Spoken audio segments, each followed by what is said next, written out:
Thank you for listening to this Podcast One production, now available on Spotify, Apple Podcasts, PodcastOne.com, and anywhere else you get your podcasts.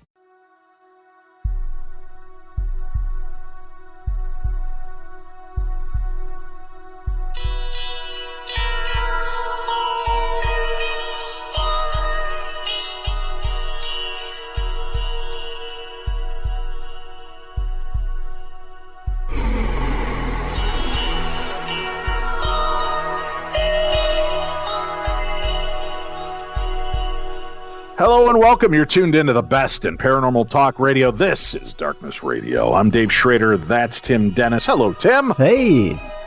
The weeks and months are peeling back, buddy. Can you believe we're getting close to the half-year mark already? I can't. I mean, it just feels like it was already March, and here we are coming into June again. Yeah. And life as we know it is certainly different than it was a year ago at this time, but thankfully we're here.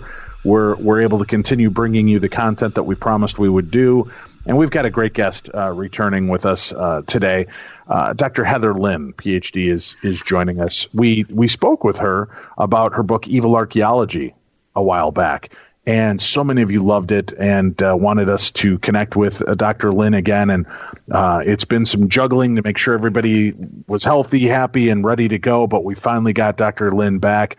And her new book, The Anunnaki Connection, Sumerian Gods, Alien DNA, and the Fate of Humanity. From Eden to Armageddon, came out on March 1st, 2020. We have a link for that, as a matter of fact, in today's program, so you can find the link and go in there. As a matter of fact, that link will take you in to our Darkness Radio bookshop. It is all of the books that you hear us talk about on this show and on our True Crime Tuesday program. We also have a gift shop area that has all these cool items that I think people are going to be, from clothes to games to, boy, you mentioned it, we've got it in there. There's all kinds of fun knickknacks, coffee mugs and everything paranormal themed, witchy, vampire, ghosts, goblins. You want it, we've got it. Go check out that shop.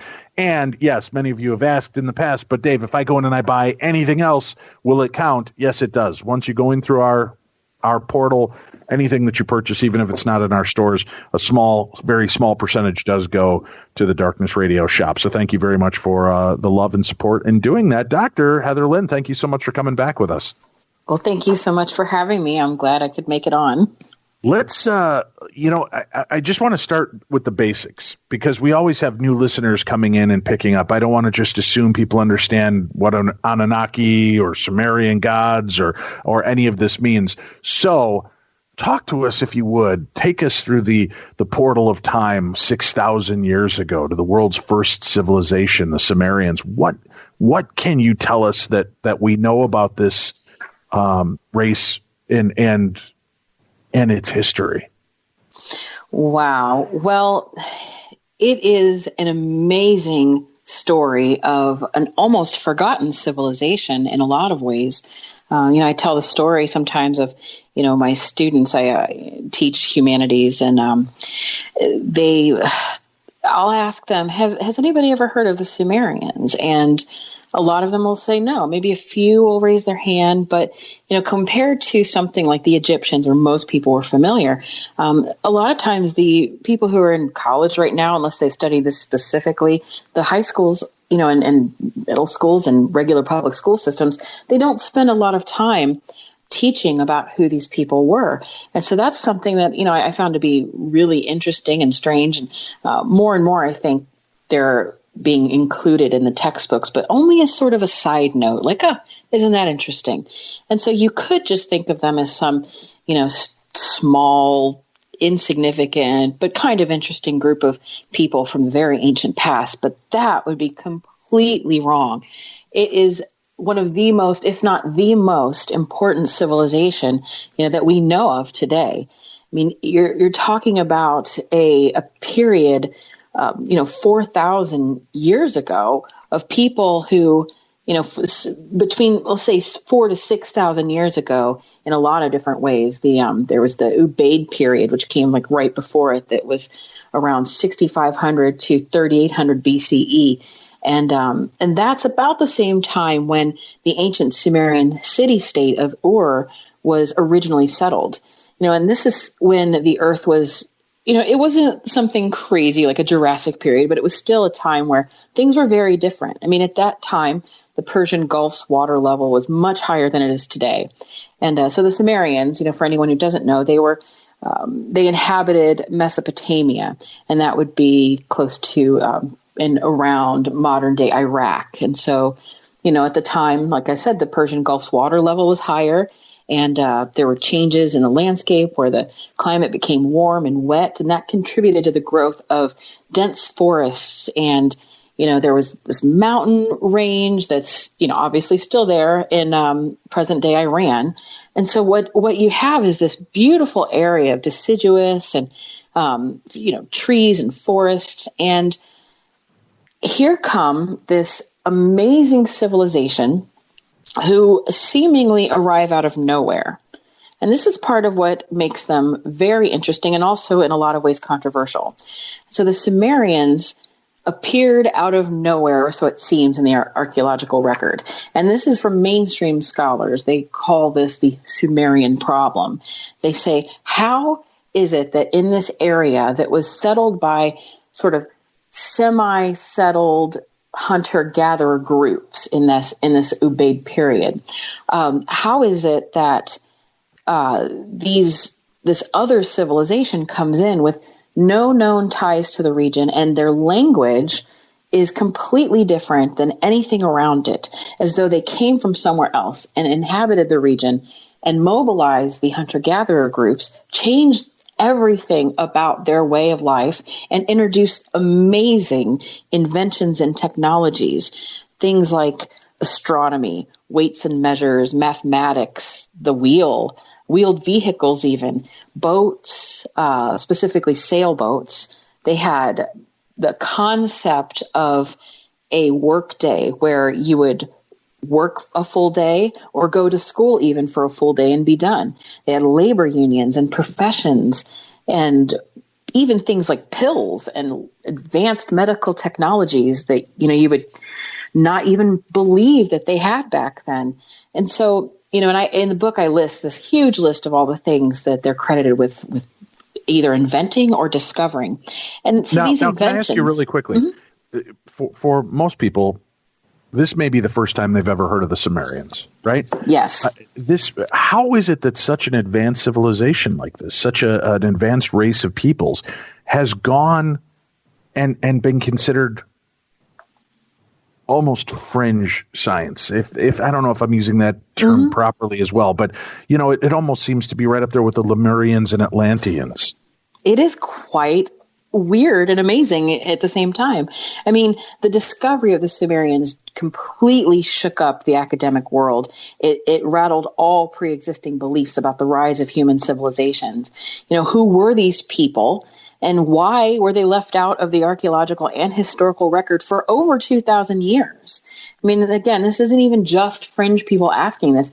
This is a question that the academics themselves had when they first discovered this civilization. They thought, wait a minute, what's going on? And during the time, say the 1920s, roughly, when this started really coming about, where people were finding these sites and translating or trying to translate some of the texts, it was a time where they were really concerned about how this would affect their religious ideals and dogma, because what they would find when they would translate the text would be like the basic underlying principles of the Bible stories, mostly from the Old Testament, of course. So what they found were versions of, say, the Noah story, the Great Flood. And just knowing that was enough to say, wait a minute, this changes everything. And so that was one thing that contributed to early on keeping it kind of, keeping a lid on it. But then you have the question of the Sumerian problem, which was discussed in the 1960s by a Professor Kramer, Samuel Noah Kramer, who wrote extensively on this. He, talks about this in his work about why the Sumerian language doesn't fit into any major linguistic groups, which has made scholars conclude then, of course, that these people had to have come from somewhere else. Now, can we stop with that? All right. That concept is interesting. And on the overall, the glossary glance at it, that sounds like, aliens, right? Or heavenly figures that were thrown out that, landed here on Earth, and this is what they brought with them. But yes, there are distinct differences in the way people speak, the different areas. Couldn't it just be said that a close, tight-knit group of people created their own civilization, their own language, their own basis just on what they knew, and it didn't necessarily have to come from an outside influence, especially that far back? We're giving a lot of breath to the fact that we're kind of measuring it against the civilizations of today, where every corner of the planet seems to be inhabited, and in major ways. There are now billions more people on the planet than there were then, and the isolation of these groups and their characteristics. Why isn't it that we can't just give them their due, that maybe they were just a group that was enlightened and came about naturally? Well, I think we can, but the problem with it is just a little bit more technical when it comes to the idea of the people who originally inhabited the region actually coming up with some of these languages and discoveries based on just the original ideas that Sumerian as a language doesn't fit into any of the major linguistic groups that are from that area. So the groups in Mesopotamia were known to speak Semitic languages, which are the branch of an Afro-Asiatic language group that are traced to the Middle East. And so there's this sort of track record of how the language there evolved and, sort of the roots of it too. Now, something really important is also the lack of written history from the area before the Sumerians. The Sumerians were very much interested in record keeping, and so they really had this language thing down, if you will. The people around there were dabbling in pictographs and this sort of thing. But the idea that most scholars feel is that the Sumerians came from somewhere else based on that particular component about the Afro-Asiatic language group and the differences there. When they started looking at the tablets that they found that numerous words and syllabic values didn't completely fit with the understanding that they had previously of the Semitic grammar and vocabulary. So they realized that, what they had was something completely different and enigmatic, and that's sort of where it stands now, is still in this idea that it had to have come from somewhere else. So, as you mentioned, it could be easy then to take the leap and say, well, then clearly that means they came from way out there, that they're alien beings, right. But it's something that I obviously address in the book, because that's the $1 million question everybody wants to, find out. But I kind of break it down a lot more into this idea of who the Sumerians were, who specifically the Anunnaki were, because that's a more complicated question in and of itself. And I do point to it being visitors from not necessarily outer space, but from a pre-flood civilization. Some organized band of people that came from a specific area in the north who had high technologies, for the time, and that they survived the flood by migrating south, and that when they came to Mesopotamia, to pretty much have like a breakaway civilization in a lot of ways. And this is based on the ancient texts themselves, what they actually point to. They, came across the people who were semi-settled hunter-gatherers in the area, and then forever changed their whole culture, trajectory, and civilization from that point on. Now, that doesn't also exclude ideas and notions of an otherworldly influence, but for that, you have to start looking more deeply as to what the term Anunnaki means and who the Anunnaki could be, and who were the actual visitors and people, the human beings that came and settled in the region of Mesopotamia that long ago, changing the culture forever and building these monuments and buildings and structures of civilization. And so I think part of it really does have to do with the speed at which this was accomplished. And this is, all of this happened from about, 200 years, 200 to 300 years. In that span, you would go in that area from having, nothing other than some pottery and a little bit of not really agriculture, but gathering, harvesting wild grains, this sort of thing, to having astronomy and having a whole civilization, all the cornerstones that academics generally term high civilization. There's a lot of the criteria for what it means to have high civilization and a high culture, and nobody had that before the Sumerians. And that would include things like a large urban center, full-time specialist occupations, monumental architecture, ruling classes who didn't do manual labor, class structure, state religion, so many different things. But there's a full list that is generally accepted, the idea that, these hunter-gatherers didn't have that. And, you could say, well, there's sites like Göbekli Tepe that show possible evidence of these sorts of things, like having a large center at least, and, an ideology and a religion and all of these different things that we can, guess or speculate. But what it lacks is, all of these different things. That there were places like Göbekli Tepe or even Stonehenge that have been used as massive ritualistic meeting places, but they are not truly considered permanent settlements or urban centers.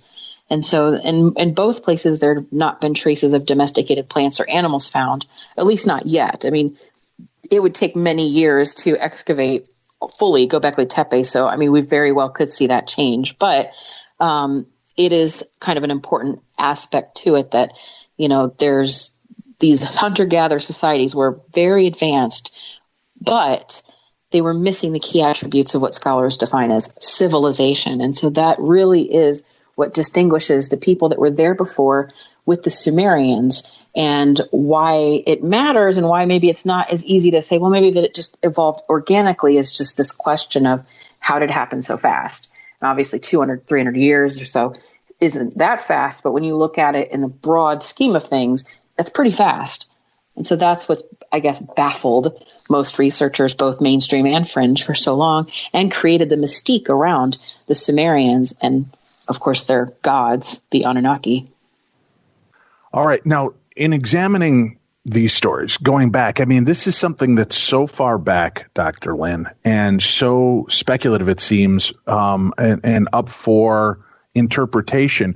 How do we put a defining kind of thumbprint or mark on this, that this is what we do certainly know, this is what we can tell, and this is where the conjecture comes in? That is probably a really hard thing to answer. For one, maybe some would disagree. They would say, well, look at the evidence. We have these tablets. This is what we can believe. This is, what's real. However, it does leave a lot open for speculation, because there are many tablets that are not translated. There are many tablets that have been translated, but translation alone doesn't really cut it.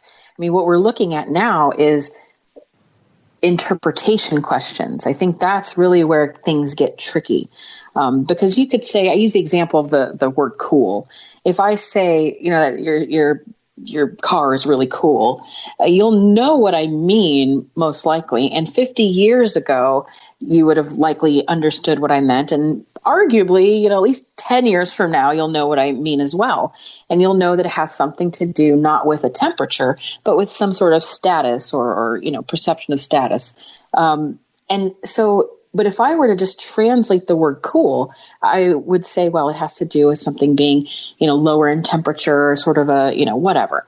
And so what we'd be missing is completely the context and a lot of different things around it, the understanding of the culture and what they meant, and, simple things like slang even. But that's an easy example, but that's just one way of looking at it. So really, you can translate something all day, but the interpretation is where, I guess, the magic kicks in. And that's probably the problem, because that's the qualitative analysis as opposed to even the quantitative. At this point, it is left for interpretation. And so what you want to try to do is make sure that the person who's interpreting it has a range of knowledge and understanding of the cultures and this sort of thing. But again, we're talking about a civilization that's thousands of years old. So it's really difficult to do that. So it's left a vacuum. It's left a vacuum in the understanding that has been filled by anything and everything. And it's hard to argue against those things because they're interpretations. So, the only thing you could do is say, well, it doesn't say that in the text. Well, no, but it says weird things that you could take out of context or add your own interpretation to. Then you could say, well, I'm going to look at it literally. Well, fine. That's a good way to do it, I suppose, but then not, because it's sort of like a biblical style language where they were very poetic. They wrote in epic poetry. And so if they talk about a giant bull coming from the sky and, killing everybody, are you going to take that literally too? And so where does this go? And so I think that's added to, in a way, the maybe frenzy in some way of trying to interpret these things. So yes, you can look at the language. There are people who can read this. This is another misnomer that the texts are so esoteric that nobody can interpret them. And that's just simply not the case. And it hasn't been the case because, on my desk right now, I'm looking at, a book that is very old of Sumerian records from 1966. Well, I guess it's not very old. It just looks old.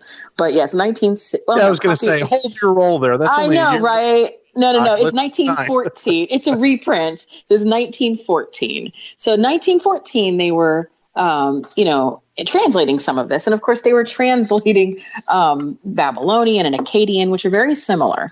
And Sumerian is very close to Hebrew. And so there's a lot of ways that people can kind of cross-reference and understand these languages, and they have for a long time. And so you do get the people who say, yeah, but Zechariah Sitchin, for instance, he was the only person who came out and was able to really understand that.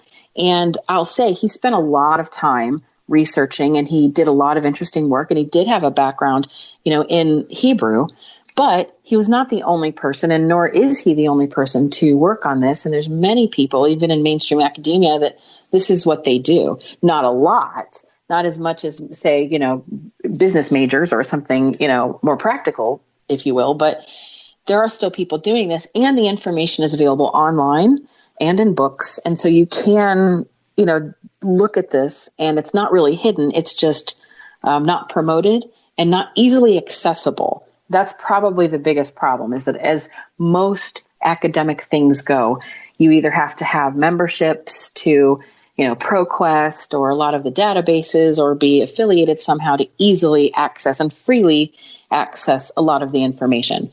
And then there's just the case of a lot of the tablets have not been translated because they just don't have the people to do it. There's not people with the interest, or it's a low priority for the museum. And then there's ones that have been sold on the black market, and so we'll not have those. There's so many factors into this that it leaves this huge space that can be inhabited then by conspiracies and all sorts of different things. And that's not to say there's nothing, shady going on. It's just to say that it naturally breeds that sort of, speculative environment, and, it can leave people more confused than informed. It seems even in mainstream history and science, there's a lot of combative nature regarding the truth of a situation. Is there a lot of infighting in this type of research as well? A lot of people butting heads on what these interpretations mean. I think that is exactly what's going on. I think for the most part, in the mainstream view of things, there is always going to be butting heads because people are looking out for their career. They're looking out for their reputation. And then because it is so closely related to biblical research and language and the time period and that sort of thing, there is a lot of biblical aspects to it that can make the researchers more biased than others. So, for instance, you'll have people who, they study the Bible and they're trying to look at these things and then they relate it to biblical studies. And then, so that level of bias will, invariably lead to more passionate butting of heads in a mainstream sort of situation. And so you do have that going on in the mainstream. But what I found, maybe sadly, and it's something that kind of spurred me to write the book, was the more I looked into it from like a fringe perspective, the more I found that in this alternative research field, that was going on almost worse than in mainstream, that this butting of heads. And I thought, well, isn't this counterproductive, obviously? And it's also counter to the spirit of what it means to be an alternative researcher. For me, something that's always been a draw in alternative research is this idea of camaraderie and community, where most people, in my experience, if you say believe in something that I don't, maybe you're talking about, you believe that there's a colony of Bigfoots living on Mars, and we're going to learn about that pretty soon through disclosure. Right. I mean, we all know that, Dr. Lynn. Oh, obviously. so it's fine. Okay. I may not really be interested in exploring that, but guess what? What I think is also going to sound pretty out there to other people. And so because there's so few of us going in all of these different directions, and we're all supposed to be promoting a freedom of speech and thought and a creativity and all of this community, it used to feel more inclusive, that you had your views, I had my views, we would share those together, and it was fine. But what I found more recently, and particularly with the subject of the Sumerians, is this is not the case. It's become very polarized to you're either for everything Sitchin has said or you are not. And that's where the line is drawn. And people are very passionate, very angry sometimes. I mean, I've been the recipient of these emails, and when I even had an email recently from somebody who was quite nice, but they were truly, genuinely wanting to know about my book. They said, so which position do you take? Do you take we as humans were enslaved by the Anunnaki to mine gold, or were we enslaved by the Anunnaki to, have agriculture? As though there's only those two things. And so that's something that, I started to come across the more and more I looked, and the more online I would, research things. I wouldn't find references to a lot of the pre-existing tablets, or, there wasn't a lot of these dots connected. It was more so just regurgitation and support for, different prominent authors in the field. And then this sort of cult of personality, where it was like, well, if you don't believe it, then you're wrong. What struck me too is that's not how I believe any of these alternative researchers would have felt if they were alive now. So for instance, Sitchin, I don't believe for a minute, Sitchin would be opposed to somebody asking him about his ideas or challenging his ideas. I think he welcomed that and welcomed the opportunity then to, support his own ideas and have this discussion.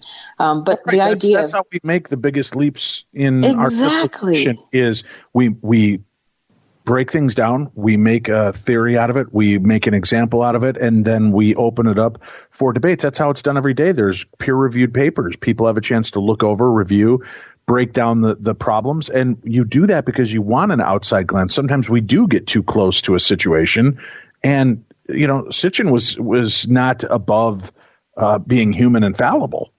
Exactly. That's my point exactly. And so whenever I've gone to say, well, I didn't agree with him on this point or that point, I've been told, oh, what? Wait, oh, well then fine. End of discussion. And it's like, no. That's supposed to be the beginning of the discussion. And that doesn't mean that I'm saying that Sitchin was just completely useless. I think it's absolutely wrong. I'm a firm believer that alternative theories and diverse interpretations are just so vital to discourse and debate. But more and more, empirical research, even just in this fringe side of things, is leaning on this Cartesian style reductionism, which it doesn't count this idea of some sort of complex system existing, but that this whatever complexity out there can just simply be explained by saying, okay, we're just going to cut it down to its most basic thing. Boom, that's the answer, done. And if you disagree, then you're disinformation, or, there's all these negative things. And I'm like, what's happened? This is not, how we should be conducting ourselves That's the way it's been for all time. Everybody stands for their position, what they believe in, and will battle it even when they're proven incorrect most times. Yeah, that's true. And so it's kind of, trickled on down to, it does that. Like you said, it's probably something that'll never go away, but it just feels like it's important right now in this time of division to kind of put out a book like Anunnaki Connection, where I'm connecting some of the ideas, as opposed to going out there saying, this book's all about debunking, or this book is just another love fest for your favorite author. It's neither of those things. It's just my own views and my own attempts to understand this and contextualize it. And, that's made some people very angry because they don't come out of it with what they were hoping, which was, sort of justification for their own pre-existing beliefs. But I have to say, I've had other people who were very happy, because a lot of people are looking for maybe just a new way of looking at these issues, as opposed to just having to be forced to one side or the other. Podcast One presents. This is a collect call from Sing Sing. My name is John J. Lennon. I'm locked up for selling drugs and committing murder. I'm also a contributor for Esquire magazine and the Marshall Project. So I'm a writer and I'm a prisoner. Imagine trying to stay focused and talk about issues of substance, with gates slamming, prisoners screaming, and PAs blaring in the background. Get new episodes every Wednesday on Spotify, Podcast One, and Apple Podcasts. You can read it for yourself, judge for yourself, the Anunnaki Connection, Sumerian Gods, Alien DNA, and the Fate of Humanity. That's the name of the book. The link is up on today's program, so it's easy to find and take with you. And again, challenge yourself. Whatever you think you know or don't know about this topic, examine it and look at the different aspects that Dr. Heather Lynn provides in this book. So we've talked about some of the Sumerian culture, the ratios of what they might have been, who they might have been, these concepts. Now, there's still the mystery kind of revolving around them. So what do we believe are the most logical jumps of who the Sumerians are and where they came from?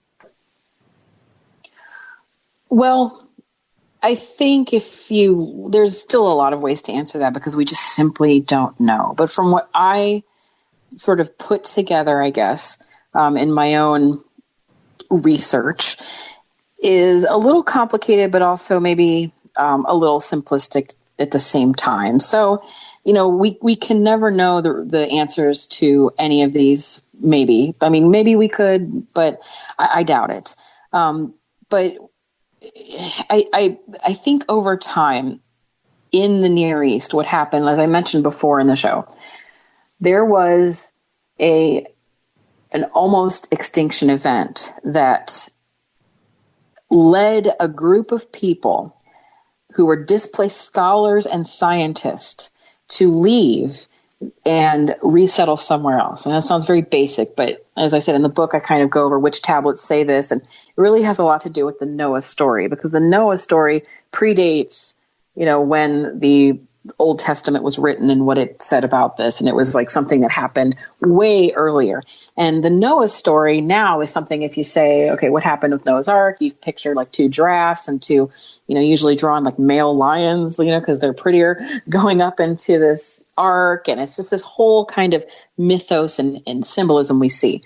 But if you really look at the original tablets of that story, it talks more about the individuals and what their position was, not as biological family members to the Noah figure, but rather important members of society, the learned scholars, the technocrats, the leaders who understood, astronomy. One of them would be the bearer of knowledge of agriculture and so on. So they picked the best of the best to intentionally go create a breakaway society.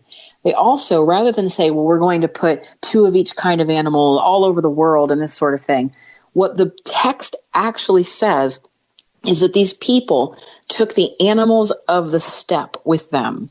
And when you really dig into that and understand how things were communicated then, it really does point more closely to the idea that the animals of the steppe were considered things that they would use to live on. If you were a nomadic, you would take your goats you would take your animals with you so that you could survive.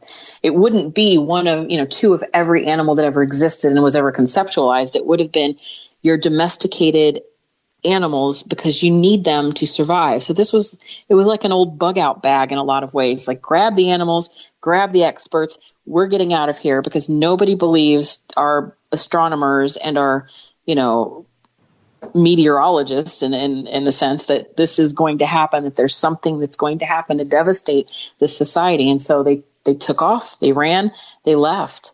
And this is really what you start to see emerge when you look at a lot of the tablets. And then later it becomes, a different story and different interpretations, and things get, changed a little bit. But so if you really consider that these people, when they would have gotten to Mesopotamia that was already inhabited by these hunter-gatherer people, there would have been a really big clash of cultures. And to say that would be an understatement, really. But when you look at the ancient texts and what they say, they refer to the people who were living there, the regular people, as the black-headed people. That's something really important. You see this echoed throughout all the Sumerian texts, the black-headed people, the black-headed people. And so, it stands to reason that if you also had black hair, why would you differentiate those people from you by calling out a trait that you have as well? It would seem to be more likely that they did not have black hair. So they looked different. They had a different genetic background. Also, they referred to these people as the Adama. And, the Adama is where we get the word or the name Adam. And so Adama meant the red people. And how that's usually taken is a commentary on how man was made from clay. So he was brought up from clay, and then he's called the red people. And that's sort of a Hebrew or religious even way of thinking about it. But, there's another way to look at it, in my opinion, that there was a specific type of ochre that was available in the region that archaeologists have found used to decorate the skulls and the remains of the people there before the Sumerian culture. And they used that in sort of like an adorning fashion. And it was a very specific type of red. And so, it could be, and again, this is speculative, but I do offer a lot of resources to kind of like follow this up and check it out. But it could be, too, that these people looked red. Upon arrival, they may have had black hair and they had painted themselves red, in a tribal kind of way. And so here you have these people coming from afar, and they're describing what they're seeing. They were also considered much shorter because the people, based on the archaeological evidence, they were shorter. They were less than 5 foot tall. That stands to reason because if they were hunter-gatherers, they often didn't have an adequate protein supply on a regular and consistent basis. However, the people that may have come from elsewhere could have been, given that they had domesticated animals, and that was something very important to them, they could have had a much bigger stature. Even if they were 6 foot tall compared to someone who was, 4'10", that would look quite big. And so that could lead you to say, well, these were giants, and so here you start seeing a pattern of what people generally and how they describe the Anunnaki. More is interesting. There's this story that comes about where we actually get descriptions of what they like to eat, which is kind of strange. But for people who start to say, well, they were not real, or, they were kind of like aliens or what have you. Well, they are described in a very human-like way, meaning that they were biological entities. And so there's all of this different, discussion. There's recipe books. It's really bizarre, but they had a huge emphasis on food, and not just any food, but burnt offerings and specific types of meats. Whereas the people who were living there before were mostly plant-based. They were gathering a lot more. They were eating a lot of grains, and they could hunt, but it just wasn't the same environment. And here we have a story in the text that discuss how, these beings came down to them and demanded that they worship them by burning meat. The word worship meant to work for. And so what you would do is you'd go and cultivate or work to get these animals, and then you were told you had to go burn them. And, that's like where we get this idea of these burnt offerings. But the texts go on to explain that they weren't just burned and there wasn't just the magic word said. It was actually a huge barbecue. And there were specific animals that they wanted to eat. And I guess when the Anunnaki first came, they tried to eat like the locals, but they were not happy about it. They could never be satisfied until they had meat.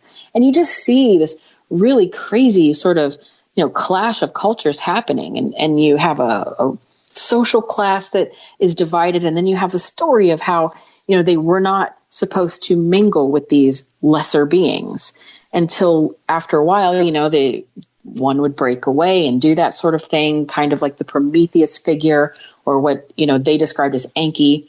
And so you get this whole story that really, to me, when you look at it, appears to be the story of, humans coming in who had great knowledge of things, and they came and exploited the people who were already there, but then eventually assimilated. But again, that doesn't always explain some of the earlier texts about the Anunnaki as sages. So it's the Anunnaki, and this is going to sound really out there, but the Anunnaki, the people or the beings like the Enki or the An or whomever that people generally think of as the Anunnaki, they themselves had Anunnaki. So they themselves had a separate pantheon. And that's where things get a little bit strange. Though that separate pantheon that we still kind of throw under the title of Anunnaki, they were described very differently, that they weren't physical, that they were either ghosts or that they were semi-biological beings, and that they were the ones that taught the initial Anunnaki, the leaders, all of these high technologies. And they were the ones that taught them that they needed to burn living beings as the offerings. And so I think what we're looking at is, multiple stories wrapped up into one, which makes it all the more difficult to sort of piece it together without any, uncertainty and say, well, clearly they came from this place and did this and flew off on their spaceship, and that was the end of that. So the Anunnaki connection. We've got more to talk about. Our guest, Dr. Heather Lynn, will be back. You're listening to the best in paranormal talk radio. This is Darkness Radio. On a scale of 1 to 10 this week, how was your pain level? How was your anxiety level? Did you get through the week okay? I know times are tough right now. We've all been going through, that virus thing and the stress from that. And I know the weather's changing. Spring is here, and I got to tell you, pain levels are off the charts, and it's not been fun. It's your buddy Tim for Feels. I tell you, I've been taking my Feels, my CBD, and it's been helping me. I've been getting through these tough times, both anxiety and stress-wise and pain-wise. It's been helping. I've been getting more and more of you who've been reaching out to me and saying to me, hey, Tim, is that for real? You're just saying that? Is this just words? No, it's not just words. It's just not something I say. I don't just get on here and flap my gums at you. Feels really does help me feel better. I'm not putting one over on you. Feels is amazing. I've been using Feels now for weeks, and it's been helping me with my pain. It's amazing. It's been helping me with my sleep. I'm telling you, before I got Feels, I was sleeping maybe an hour at a time. I'd get up in immense pain in my neck and my back and my knees. And it was aching so much that, and I know you're feeling this as I'm telling you this, that I would get up and I'd sit on the side of my bed and I'd rock back and forth and I couldn't take it anymore. And then I found Feels. I take a full dropper of Feels, put it under my tongue for 30 seconds. And within just a few minutes, that pain subsides and I'm ready to go back to bed. I get that same thing during the day when I'm taping this show. Sometimes Dave and I will tape a couple of shows in a row, and I can really only tolerate sitting in a chair for about an hour, hour and a half. And there's days where I'm sitting here 8-9 hours, and man, you want to talk about pain. But you know what helps me with that pain? Feels. Feels helps me with that pain. And I get through it. Again, it's a dropper. I take a full dropper's full and put it under my tongue for 30 seconds, and I start to feel that pain wash away. Now, you may be saying to yourself, if this is the first time you've heard me talk about Feels, Tim, what is Feels? Well, Feels is premium CBD delivered directly to your doorstep. It's naturally helping me reduce my stress, my anxiety, my pain, and sleeplessness. And Feels is premium CBD. You may be new to the realm of CBD, and that's okay. You know, you may have questions about CBD, and that's fine. The people at Feels are ready to be there for you to answer your questions. How do you take CBD and Feels? Well, it's easy. It comes in a liquid form, and you place a few drops of Feels under your tongue, and you feel the difference within minutes. The thing to remember about CBD is that finding the right dose is important. And thank God I've had a lot of you who have reached out to me in the last few weeks and asked, you know, how much do you take? I'm a little different. I'm used to taking it. I've taken a lot of different opioids and different pain medications over the years, and I've got a high tolerance, so I take a lot more. You may not need as much. You may only need a few drops. Everybody's dose is different. So leave room to experiment over the course of a week or so, and you may need to take more or less, just depending, to get the effects that you're looking for. But what's nice about Feels is if you're new to CBD, Feels will offer a free CBD hotline, and they do, to help you guide you through your personal experience if you have those questions. You can feel better naturally, folks, through Feels, and I feel better naturally through Feels, and I encourage you to contact Feels and try it. Try it. It works naturally to help you feel better. There's no high, no hangover, no addiction. It just helps you feel better naturally. You just feel that pain wash away, and you just start to feel better. You owe it to yourself. And you know, you do sometimes get that anxiety from being in so much pain. You know what I'm talking about. You get that crippling anxiety that you're going to start to feel more pain once it starts to subside. You're getting ready for that next wave. Even people who just have anxiety, not even chronic pain, but just anxiety, CBD works for that as well. You're going to want to try Feels. You can join the Feels community to get Feels delivered to your door every month. You'll save money on every order, and you can pause or cancel at any time. Although I don't know why you'd want to. I say this every week. I don't know why you'd want to once you try Feels. Now, Feels has me feeling my best every day. It can help you too. I stress this to you every week. Become a member today by going to Feels, that's Feals, feels.com/darkness. You're going to get 50% off your first order with free shipping. That's feels.com, feals.com/darkness to become a member and get 50% automatically taken off your first order with free shipping. Do yourself a favor this week. I know you've heard my voice plenty in the last few weeks, and you've been thinking about it. You've been thinking real hard about it. You know, can I afford it? Can I do it? Can you afford not to do it? Can you afford to be in pain one more week? Can you afford to have that anxiety one more week? Can you afford another sleepless night this week? You know what? You're not alone. There's a lot of us out there who suffer with pain, who suffer with anxiety. The weight of the world is on a lot of our shoulders right now, and you don't need the extra pain. You don't need the extra anxiety. You don't need the extra stress that comes with all of that. Feels can help you right now, naturally. Go ahead, give it a try. Feels, feals.com/darkness. Get 50% off your first order with free shipping.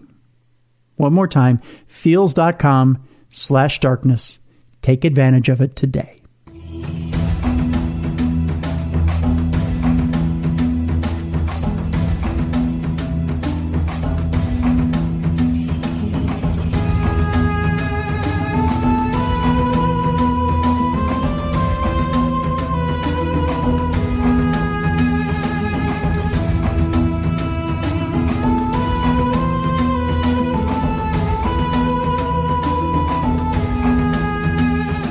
Alien intervention, humanity in the clutches of visitors from another place, burnt offerings. Obviously, this is probably what makes most people stand back and scratch their head and think this sounds all too fantastic to believe that this could be a legitimate part of our history. Dr. Lynn, you look over this, it's speculative at best, right? But to hear the fantastical aspects, do you understand why people are more reticent to just buy into these concepts and beliefs, and why this part of history might be more easily pushed underneath the carpet? Absolutely. I think it opens up too many Pandora's boxes for both, religions, history books that, people don't want to have to rewrite. There's so many things. So what it comes down to is we're just too damn lazy as a people to rewrite history, even if it's... I think, well, maybe the laziness, but also the pride, because to rewrite the history is to have to go in and admit that you maybe were wrong, or that you built a lifetime of research on a very faulty foundation. And so, it's really interesting. You have the so-called debunkers that, also come from an Orthodox religious background or a political or philosophical ideology out there, trying to debunk it. You have mainstream media who's actually mocking this great mystery in a lot of ways with, certain television shows that might make a mockery of it. And you have old guard academics who just simply ignore it and just think, well, whatever. And, I think what makes it worse is what I said in the beginning, was a lot of the public school systems just don't even bother to teach about Sumerians and ancient history in general. And so, Mike, having been involved in watching them homeschool here and going over history, they don't even really, they do a cursory glance at American history at best. Yes. It's like the only things that matter in our country right now is the American Revolutionary War, briefly touching on the Civil War, the assassination of Kennedy, the assassination of Lincoln, and World War I and World War II. And it's like any other history outside that bubble doesn't exist. Yeah, or it's not worth mentioning, which is so bizarre. Yeah.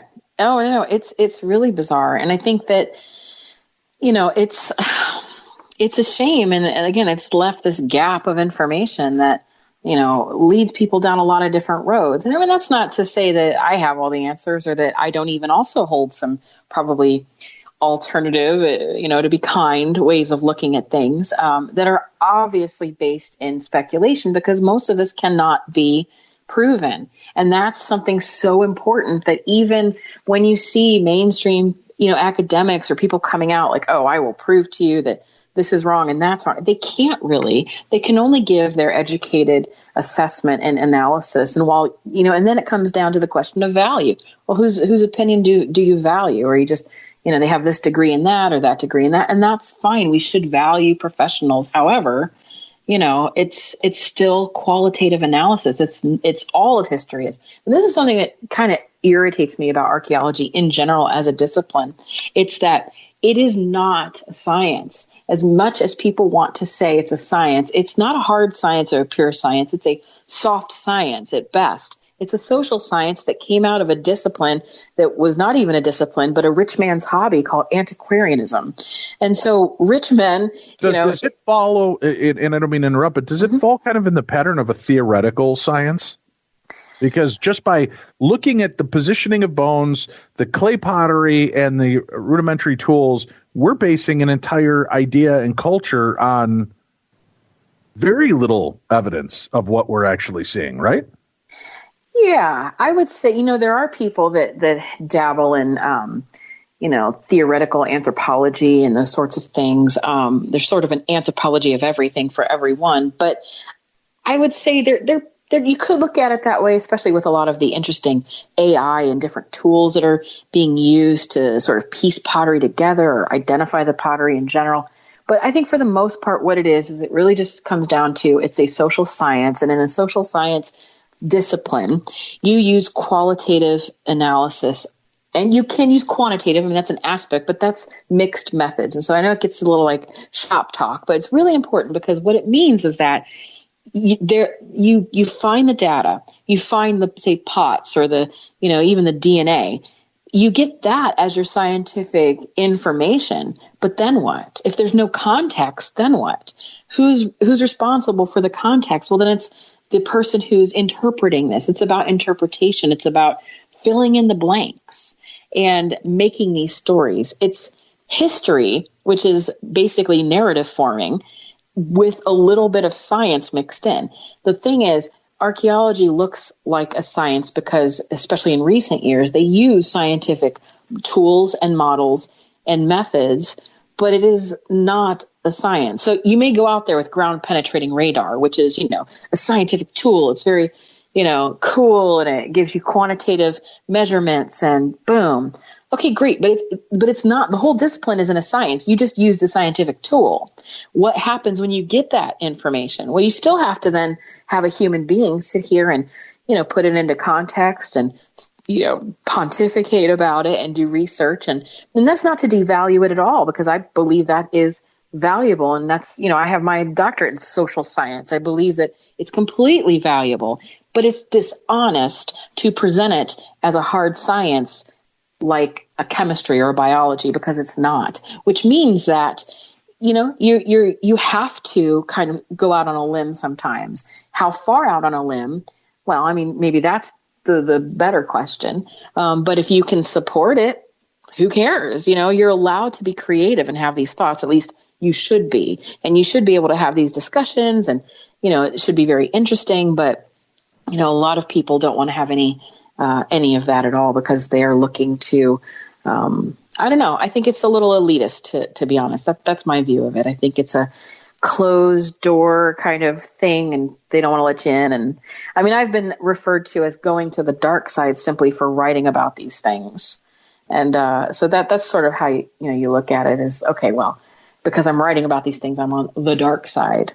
But then nobody takes a moment to actually read what I'm saying, because they just want to judge it from the very beginning. And it's like, well, that's, where we're at. So yeah, it's a weird field, and they feel very threatened, and they know they're being threatened because so many people love archaeology, but they don't like that. They don't like that because they don't like the version of archaeology that people are interested in. Right. And I think that's kind of strange and too bad. I think if they really want to attract people to hearing what they have to say, they need to get out there and do, public outreach and engage people and do things and be exciting and share their information. But I guess that is also, pointing to their laziness. Well, let's, in discussing the Anunnaki, do you believe that the Anunnaki are what most people look at as the ancient small g gods? Yeah, well, I do. I think that they were the prototype for, a lot of different gods, the Greek gods and everything, really. You can see their influence, going all throughout civilization because of, religious syncretism. So, you would go in and have this particular god. And I mean, a good example would be, when you have Poseidon and, he turns into Neptune or what have you. So you have this kind of Greek god, Roman god. I mean, this pattern is pretty well known, but it goes all the way back. So you have all these different, so Ishtar could also then have been Venus. And so, I mean, we're talking really far back. They're kind of like the prototype for all these other small g gods. But what is, I think, really a stranger thing to consider is not necessarily the let me just say the Anunnaki, most people are familiar with maybe about 12 of them, give or take some. But there's actually so many they don't even know. There's they don't know, there could be thousands. So that really makes the question of the word Anunnaki, I think that makes it questionable in general. And the more I looked into this, the more I saw some really interesting uses of the word Anunnaki in relation to the Sumerian kings lists.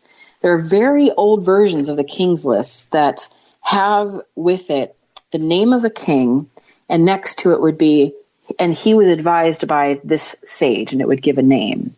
And now in this context, the sages were these otherworldly beings that the Anunnaki believed gave them the messages that they would use to then control the people. And you see this then happen over time, but then as the list goes on through generations, it starts to, kind of drop the whole sage thing, and it turns into that the king himself was the Anunnaki. And so from looking at this and comparing it to some other stories and texts, I I believe that what happened is the word Anunnaki meant something specific at first, but then was generalized over time, which helps to make it even more confusing. So like the word Lord, if we say the Lord God, it's like one God, but you could also say landlord or Lord of the Manor. It becomes not only a title, but just a position that you hold. So I believe that's what happened to the Anunnaki, is that it did refer to the set of visitors that came from, an antediluvian place and spread their knowledge. But over time, I think that became a position that they held, and that when they assimilated into the other populations, that human beings, flesh and blood human beings, would assume the position of the Anunnaki, and which is a whole separate thing from the sages, even though the sages now are considered to be more Anunnaki. They're very different, and they're portrayed in the art and the text very differently. The Anunnaki are portrayed as sometimes these animal-human hybrid beings. Sometimes they're portrayed as just simply people with, elaborate headdresses or outfits. And then you see these particular sages, and they are as dots. And dots on the tablets are usually pointing to stars. So they're very closely related to the Pleiadian star system, and they're sort of depicted that way too. Yet we are now calling them Anunnaki. They also had a holy trinity of Anunnaki that was very much like the holy trinity we would consider now, with a God the Father and a Son and a Holy Ghost. And that was a separate kind of, belief set that was mixed up with this, but now we also call those Anunnaki. So I think part of what makes a lot of people confused about the whole thing is the term Anunnaki itself. And when you can throw all these beings into one pot and say, well, they couldn't be human because they're described as ghosts. Well, they couldn't be ghosts because they were described as, a sort of like alien beings. Well, no, they were described as fish people and so on and so forth. Well, I think it's all of the above. Right. It's been a catch-all. Yeah. For the different variations of things that people cannot explain. It's funny because we've referenced that before, when Jeff Corwin did his examination of the quote unquote Yeti, he found that Yeti was a catch-all phrase for things they just could not understand. He would show them pictures of snow leopards. They had no idea what a snow leopard was. It was a Yeti.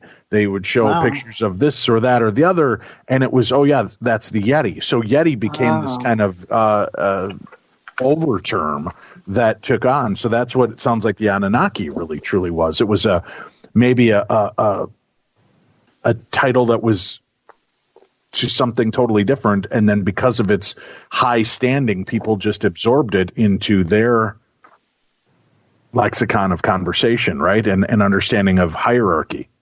I think so too, because it does seem to be the case in the tablets themselves. Over a long period of time, it evolves into that. But then I also think that that's just at the fault of the researchers overall, who, just kind of say, well, they're Anunnaki.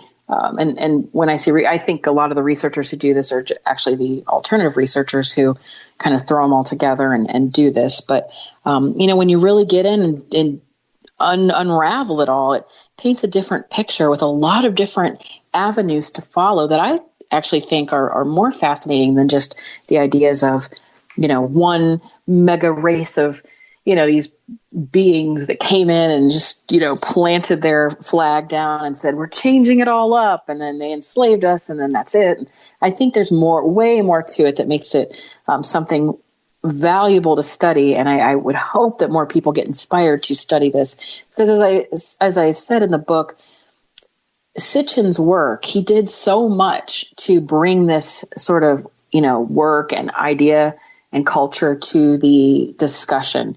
And I think the problem, though, really is that what he did was so long ago, and people sometimes forget that it was a while ago, that he did it, he put it out there, and then people just cycled through that. It was almost as though the progress was stunted, and that research into the Anunnaki has just been in this state of suspended animation, where everybody, instead of looking for more and going in there and looking at the research. Instead, they just kind of go back and cite Sitchin. And as a result, as we get further and further away from when that actual research was done, that's just going to create a much bigger gap and, the realization of a lot more mistakes that will just discredit him further instead of saying, let's build on it. Because you better believe that, Isaac Newton was a flake and a half. I mean, he looked at crazy things and a lot of the things he, did were just absolutely wrong. But it doesn't matter. We don't harp on that. We look at what he did do that was right. And that's only because we've been able to look back and build and not just, sort of have it stuck and then look back on there and say, well, that was what some guy did a long time ago. We have to build on this knowledge. That's what Tim and I are hoping history will remember us only for the good things that we did as well. Well, that's what we all want, right? Right. Well, that's why it's called his story, right? I mean, it's the story that we want perpetrated or perpetuated. Yep. All right. So now let's examine the obviously a big part of the title, alien DNA. If these beings, these higher intelligent beings were from somewhere else, is there any kind of evolutionary proof of that we can actually follow down any lineage? Yeah. I mean, the popular idea is that they created man. And I think that the idea that they created man is not actually too far off, but I don't think that it was in a biological sense. I think that although you can, argue about different ideas of how Earth was seeded and go into all those different discussions, which, I do cover in the book, I think that in the most likely chain of events, the idea of creating man was more about creating our version of man. So in a lot of ways, the civilizing of man. And so I think that in terms of the DNA, this idea of being able to look at this, in a scientific way, I think we're getting closer to that, but I don't. It might be disappointing for, some people who would like to think that it's going to show some sort of really out there sort of, results. But I do think that if you look at something very basic, like the description, as I mentioned before, about black-headed people versus not, if you have the descriptions of these beings having blue eyes, that was something, really important in the descripting kind of, well, not just the descriptions, but also the depictions of the gods, that they had these big blue eyes that they would often use lapis lazuli or, different things to make them look just big and blue. And that became the idea where we get the evil eye today, because the idea that somebody with a blue eye, you wouldn't want to look in their eye because they could curse you or it was frightening, that it was something really strange, so much so that now even in the Middle East in souvenir shops, you can get blue colored glass amulets that are shaped sort of like a droplet or an eye, and they're made to wear, or you can hang them up in your car, and it's supposed to, keep the evil eye away. But the evil eye was considered to be blue. And so in the area of Mesopotamia where all this was, the region that's now Iraq, people with blue eyes can certainly be found.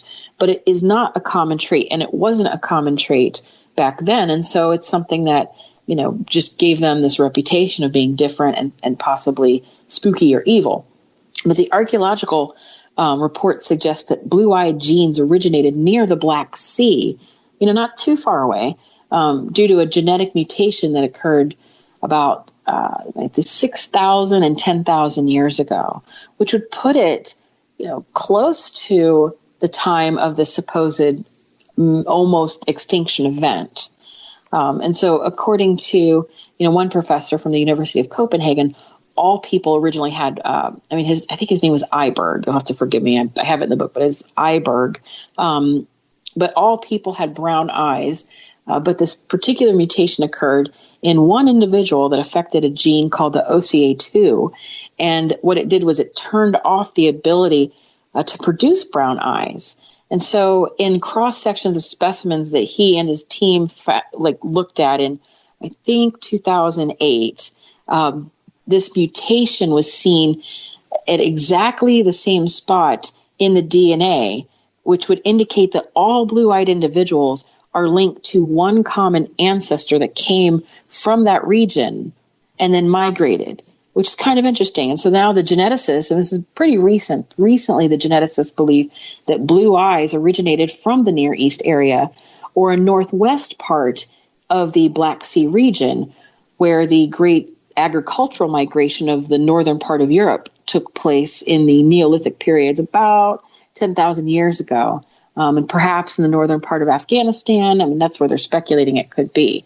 But that's something that, the time frame fits really well, that we could then be able to trace that in terms of how people migrated. And, I don't think it's a stretch, and this is the new research that's out on that. And of course, it's only one study that they did, but there's been a lot of research in the literature about the origin of the blue eyes. And it's hard to discuss in a lot of ways because you start to get a lot of backlash. And this is something that, I've been experiencing more and more these days with this kind of idea of political correctness, which I was surprised would even hit this sort of subject material. Yeah, right.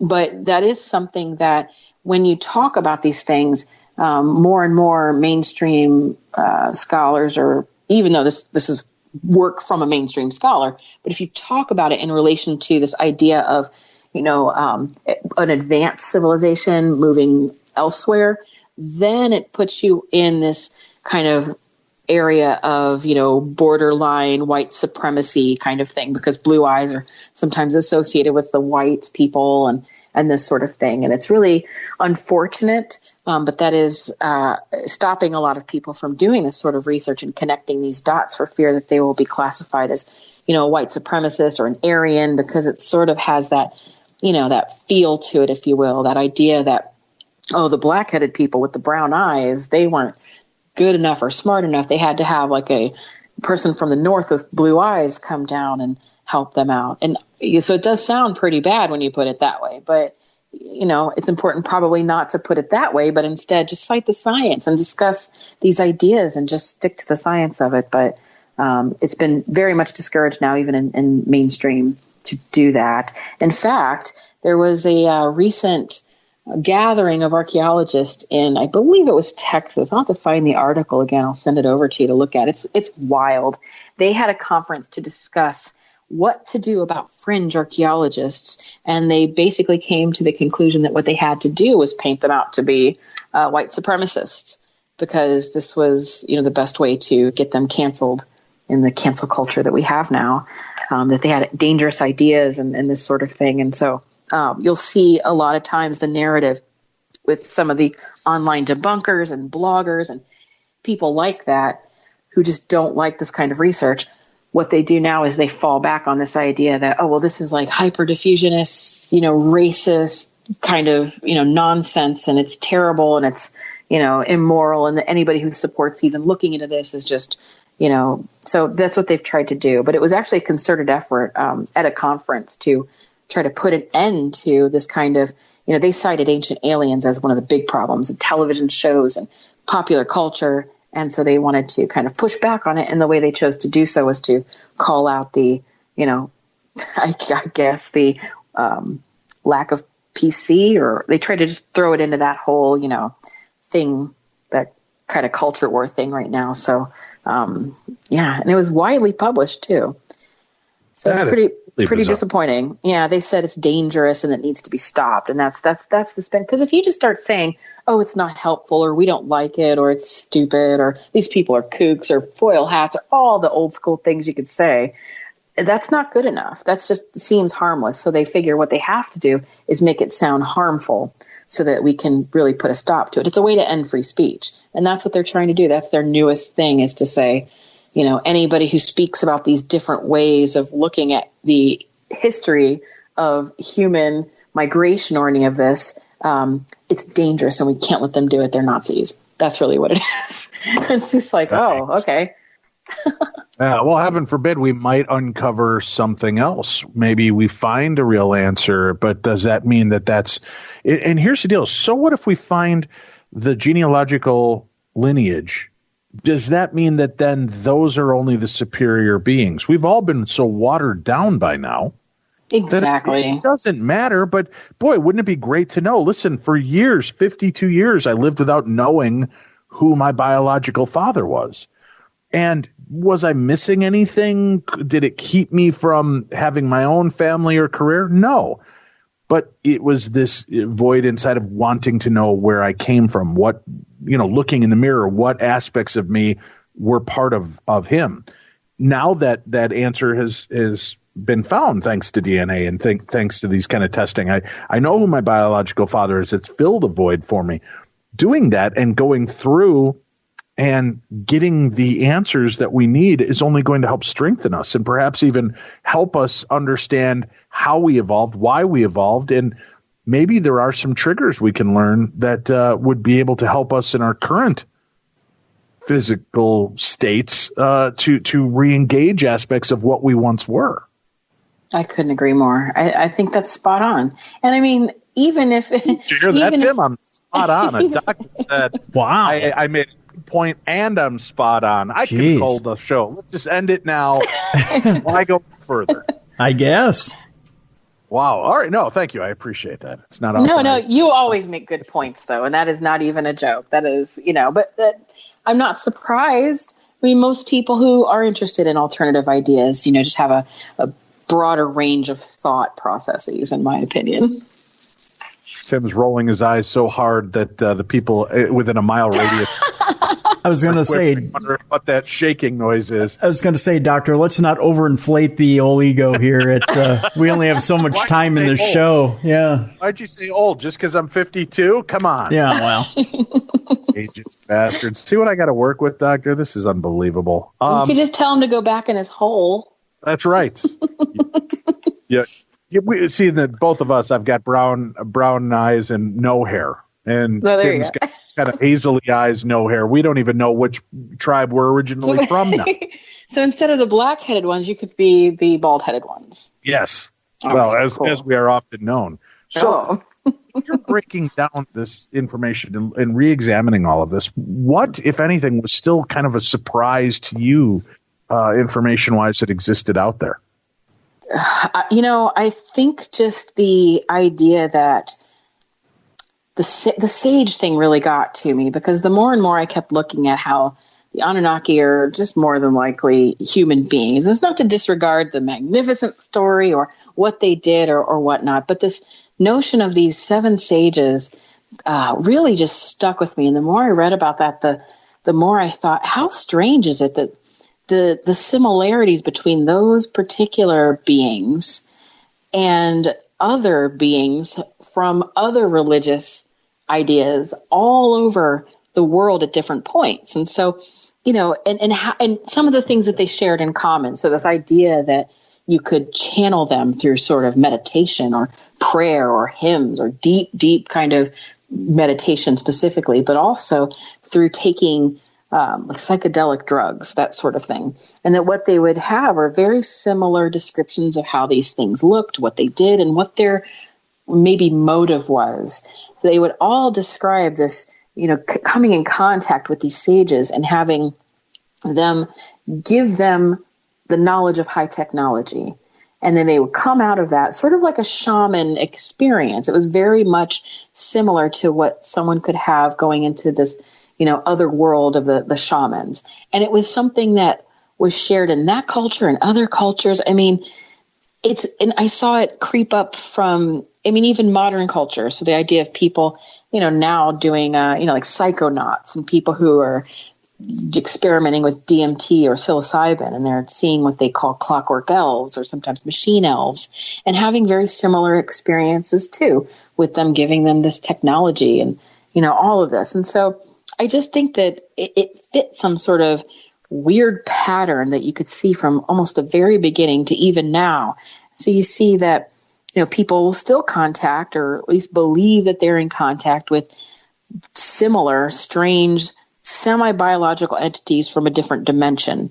And so, now, like I said, they could be the machine elves, or, they could be considered elves and fairies, or, but they were at the time called the 7 sages, or Apkula, or Apokulu and the archons of the Gnostics were a very similar thing. The serpent gods of the Far East and Central America, the Titans of the Greeks, which, was different than their regular gods, and even the snake brothers of the Hopi and, the Elohim. You have all of these same kinds of almost primordial beings that had, when you just strip it down to its base sort of nature or behavior, very similar things. And I think that's something that, was my takeaway from this, that, maybe because my earlier book was Evil Archaeology and I was looking more into that spiritual or, the entity, version of things, it just sort of stuck with me. And I thought, I wonder if there's more to this. And so, I did look into it, added a little more to the book, but I think it's something that I want to explore even further. Right now I'm writing a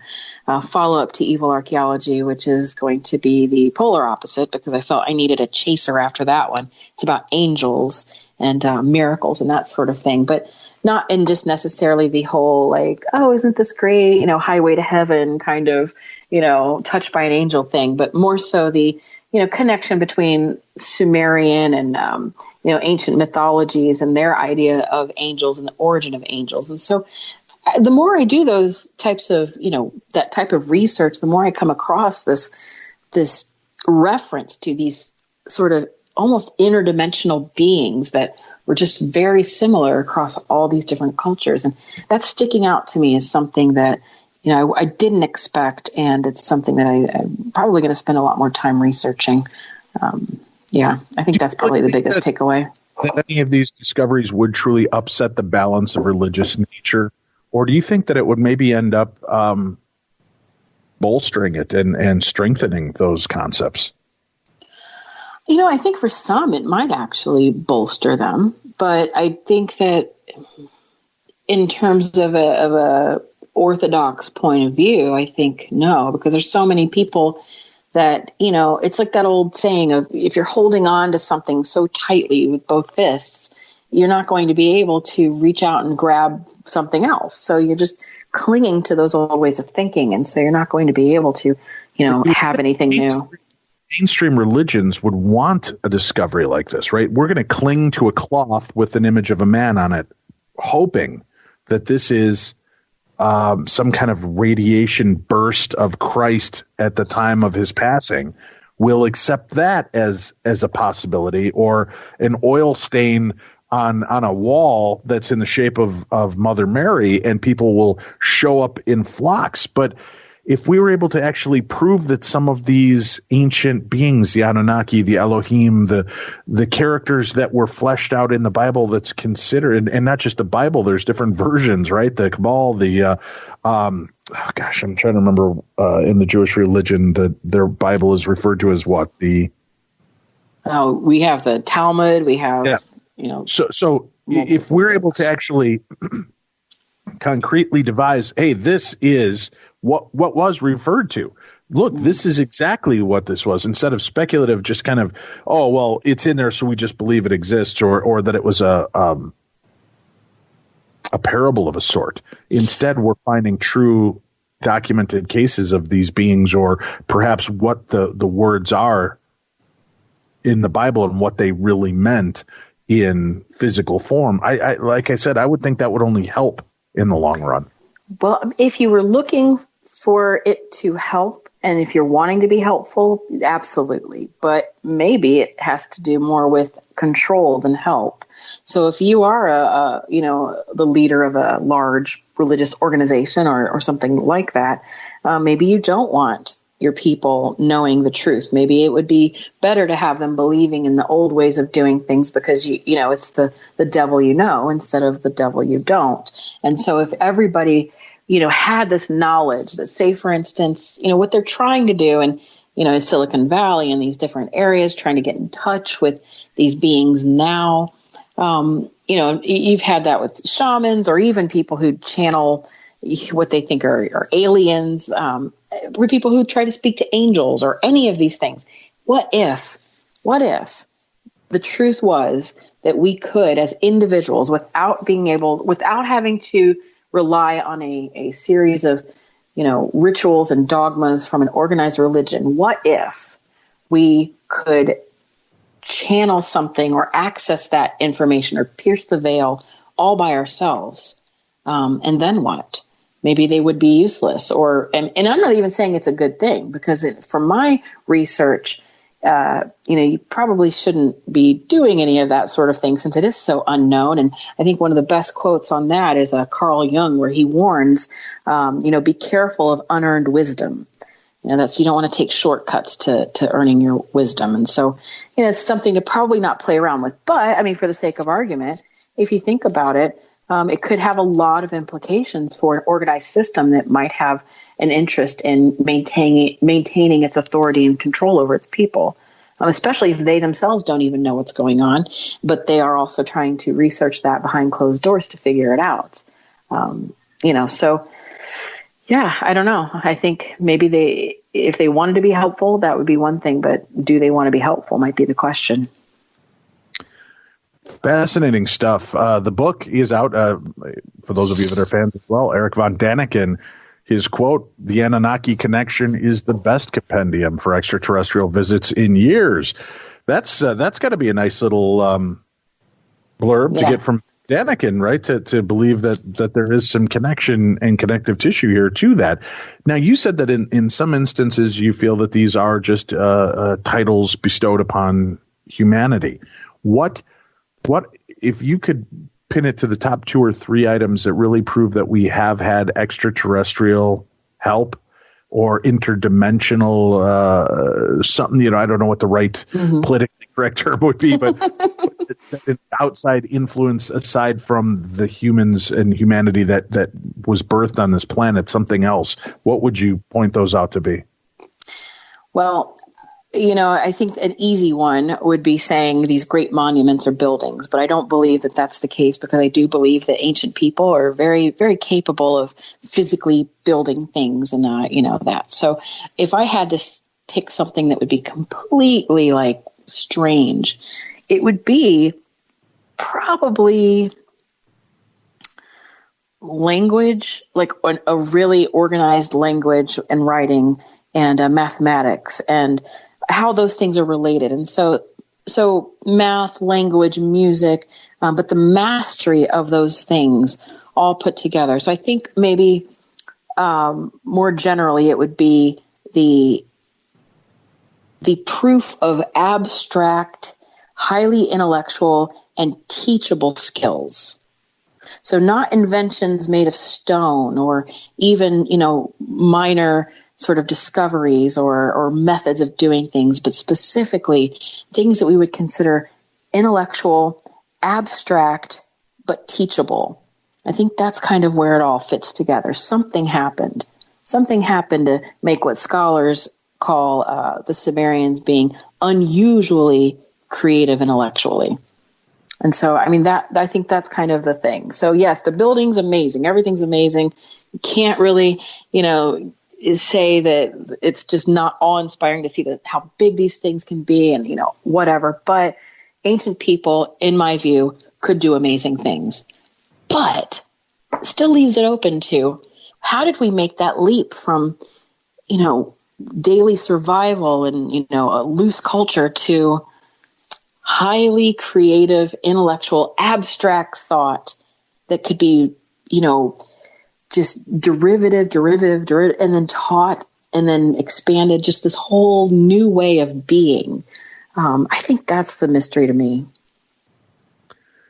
Well, I wish you a lot of luck with the book. I know you had some health issues a while back dealing with this virus and what's going on. We're so glad that you're able to be a part of our show and glad that you've rebounded from that as well. So thank you for being here and re-examining some of these concepts and allowing and what I do like about your books as well is they're not heady, they're not overblown, over-talked. This is something that's very easy to read, very easy to understand, and you make it accessible to the masses as opposed to feeling like they're being talked over. So thank you so much for doing that and always making it about exploration. And personally, we love that here on Darkness Radio.